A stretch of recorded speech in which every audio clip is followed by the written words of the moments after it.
I want to give a quick answer to the question of why do we call ourselves Natsarim and not Christians? First, let's start with looking at Scripture. We see the term Christian used 3 times in Scripture, twice in the book of Acts and once by the Apostle Peter. In the book of Acts, we see it is used by people who do not have faith in Yeshua, referring to someone who does have faith in Yeshua. At Paul's trial, Agrippa says to him, "Are you trying to convert me to a Christian?" And Paul says, "I want you to believe like me." And we know what Paul believed in. His faith was defined by loving Yahweh, loving Yeshua, and keeping the Torah. That is what he wanted Agrippa to do. The third usage of the term Christian comes from Peter. Peter does use the term Christian, but he's not using it as a label for himself. He is using it in the context of charges that would come against a Natsarim. So he's saying, don't be caught up with the charges of being a thief or a liar. But if you are charged with being a Christian, you should be proud of that. And he wasn't saying you should be proud of being a Christian. He should say that when the world looks at you and judges you, if you get in trouble for being someone who loves Yeshua, well, that's something to be proud of. How do we know that Peter wasn't using the term Christian to describe the Nazarene beliefs? For the clearest understanding of this, we need to actually step outside of Scripture. Remember that it took place in history, and there are historical documents we can refer to gain more clarity. One document we can refer to is a letter from Pliny the Younger to Emperor Trajan. This letter was written around 112 AD, and Pliny the Younger was writing to the emperor because he didn't know what to do with the Christians. And he says, "I don't care what their creed is. I don't care what their leaning is. If they only have faith in a Messiah and refuse to worship any god from our pantheon, they're stubborn and I kill them." Emperor Trajan, do you think this is the right choice? And Emperor Trajan says, "Yes, I do the same thing. If a Christian is set before me, I give them an opportunity to worship by sacrificing to our gods, the Roman gods. And if they refuse, then they're sentenced to death. But if they perform the sacrifice, they are forever imputed of the charges of being a Christian." So we see that those who do not have faith in Yeshua call everyone who has some sort of faith in a Messiah a Christian. So far, this only proves that the term Christian was applied as a derogatory term to those who had faith in Yeshua. But what we need to understand is at this very same time in history, the Gnostics, the Ebionites, the Dothorians, and many other groups were called Christians. They all had faith in Messiah. This is why Pliny the Younger said, "I don't care what their creed is." He was saying, I don't care if they're a Gnostic. I don't care if they're an Ebionite. I don't care if they're Natsarim. If they claim faith in Yeshua and not our gods, then they're a Christian and they should be killed. Keeping all this in mind, it becomes more clear that Christians and Natsarim are different sects, denominations, but really it's a whole different religion. To gain even further clarity in this, we need to look at the letters that Ignatius of Antioch wrote, and it was about the same time that Pliny the Younger wrote his letter to Trajan. So it was around 110 AD, maybe a couple years before. And in it, Ignatius of Antioch says that a Christian does not do the things that the Jews do. He says we are separate from them and we should not look to them for anything. We do not follow the law. We do not keep the Torah, and we do not keep the holy days, and we do not want anyone to associate with them. We are Christians. He even called them Catholics because he was creating the doctrine of a universal church. That's what Catholic means. It means universal.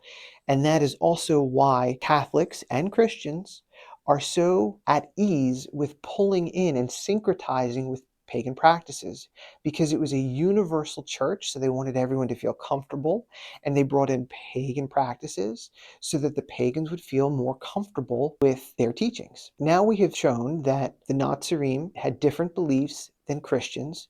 The term Christian was applied from non-Christians to anyone who had faith in Yeshua, and that the fathers of Christianity made it very clear that they were distinct from the Natsarim. Now, we can look at this from one other angle. First, we need to understand that there was one religion in Scripture from Genesis all the way through the Babylonian captivity. It is the way. The way was the religion, and the people who observed that religion were the Natsarim. And it was during the Babylonian captivity that the Pharisees rose to prominence. They believed that the Jews were doing just fine without a temple during the Babylonian captivity, and that really there's no need for a temple because it's so bloody anyway. At the same time, another sect rose up called the Sadducees.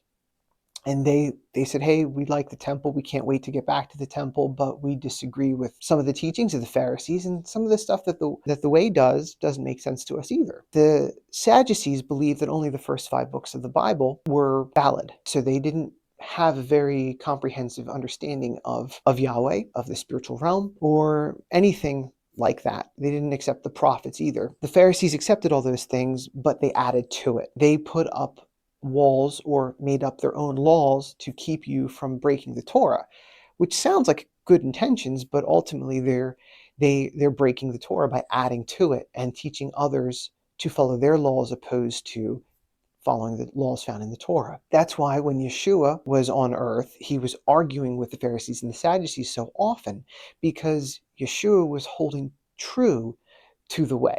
And when he followed the Torah commandments correctly, it broke the oral law that the Pharisees and Sadducees held to. Well, the Pharisees were the ruling powers, religious authorities of the time. So when they saw Yeshua breaking their rules, they would try to penalize him for that. And that's why they tried to kill him and stone him several times. But because it was not time and that was not Yahweh's plan, that of course never worked. But Yeshua never actually broke the Torah. He broke the oral Torah. Yeshua was also called the Nazarene. Anytime you see Yeshua of Nazareth, it refers to not his birthplace, but his religious affiliation. It would be like saying Origen the Christian. Yeshua kept true to the way and was called a Natsarim, and that is what he taught his disciples. When the disciples went out teaching, that's what they taught. They didn't teach the law is done away with. We don't need to keep it. We don't need to do the holy days. We can eat all the pork and bacon we want. Just wait. Just make sure you do that after Yeshua is crucified. That's not what they taught. They taught the way, exactly the way Yeshua lived it. We actually have proof of this. Historical primary sources prove this. There was a man named Hegesippus. Hegesippus was a Natsarim, but his occupation was chronicler. So what he would do is he would visit all the churches that the apostles started, and he would document them. He would talk about where they were, what they believed, and who their leaders were, and gave a little bit of history about these different churches. Sadly, his writings were lost to time, except for a few fragments. But the fragments we have are very, very valuable. He talks about going to the churches in Rome and Galatia that Paul started. These are the very churches that Paul wrote the letters of Romans and Galatians to. And that also means these are the same churches that Peter wrote to, because Peter wrote to the same churches that Paul did. What did Hegesippus find? He was proud to announce that for many, many years, the churches kept to the true teaching of what the apostles had taught them. He also identifies that there was a point in time where the Natsarim churches were corrupted. He said it was by Primus. Is considered by the Catholic Church one of the earliest church fathers. And they said that Primus taught the right thing.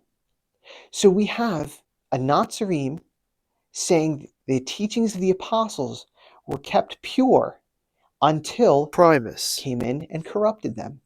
And then we have the Christian church saying Primus taught at the churches of the apostles, and he's our church father. Primus corrupted the Natsarim teachings. That means the Christian church teaches things that were not in agreement with the Natsarim teachings. They have been corrupted. So we have multiple sources from the scripture and from history that show the Natsarim and the Christians do not have the same religion.